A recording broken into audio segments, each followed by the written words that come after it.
We are going to make a kitchen for BTS next. We have so far made a house, a throne room for Suga, and an attic room for Jungkook. We are going to make another common room this time. What better way to add a kitchen than to add the kitchen from their music video Butter. This is the kitchen shown in BTS music video Butter. They seem to be having a little party with lots of food scattered around the table. On the center is a dish with some pancakes with some butter on top.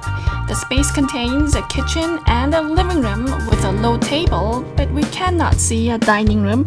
Maybe a small room on the back is supposed to be a dining room, but it is not furnished. The kitchen opens up to the living room.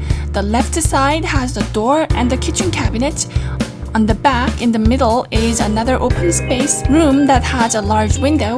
On the right, there are closet doors and more cabinets. About halfway from the left side of the wall, including the back wall, and to about halfway to the right side of the wall are brick walls.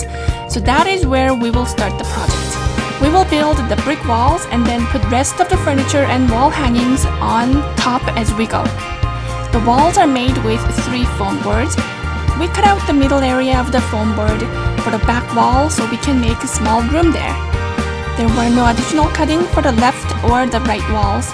Because the foam board will warp after a lot of painting, we reinforced the board with another cardboard. The cardboard can warp and wrinkle a little bit after painting, but it doesn't show as much. The foam board will stay relatively flat this way. The cardboards are glued to all 3 sides of the walls.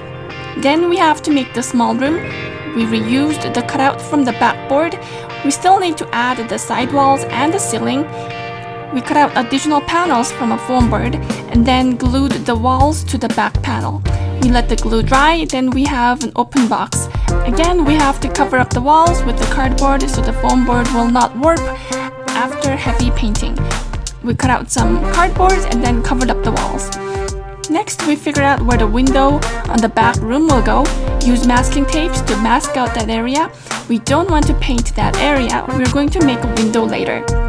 Then we paint the walls brown. We use lots of brown acrylic paint to cover up the entire back walls, including the small room on the back. Then we paint about halfway for the side walls. The unpainted half of the walls are different colors. They look like they are covered with wood panels, but they will not be seen most of the times, so we will leave out those areas blank for now. After the brown paint is dried, we draw the bricks with white paint. We draw a little rectangular grid to mimic the look and feel of a brick wall. We paint the bricks for all 3 walls. Then we tape all of the walls and the room together. We now have the walls for the kitchen and the living room.